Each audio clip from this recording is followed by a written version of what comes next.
Welcome back to our SQL programming course. We are still in session 5, and in this video we are going to discuss user-defined types and altering tables. So a user-defined type is very similar to a class and object-oriented programming. You define the columns, the data types, similar to defining the attributes and the data for objects and object-oriented programming. User-defined types are always based on system-supplied data types. They can enforce data integrity. They can allow or not permit nulls. Not every database management system supports user-defined types. As of the making in this video, MySQL and Maria database did not support user-defined types. And let's take a look at the alter table and drop table command. So you can use alter table statements to add or drop constraints. Alter table also is what you use to add or remove columns. When a constraint is added, all existing data is revalidated in the table for violations of that constraint. So you may get some feedback and you may have to take action on that data.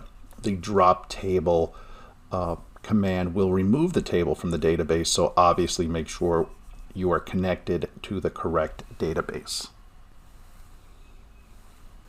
Let's continue with a demo. So we've connected to our database and we will create a table.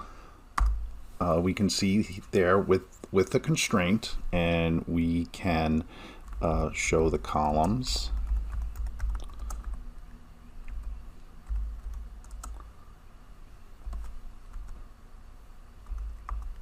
And we can see here the primary key, the defaults, and the auto increment. So let's continue here, and now we're going to run alter table and modify a table. And we can show the columns again, and we can actually see here that the data type is different.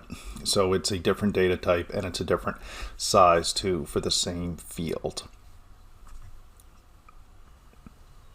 And we can also drop a table as well. So if we decide we don't want this table anymore, we have this table T1, so we can use the drop table command, run that, and that was successful. And if we look at show tables, T1 will no longer appear.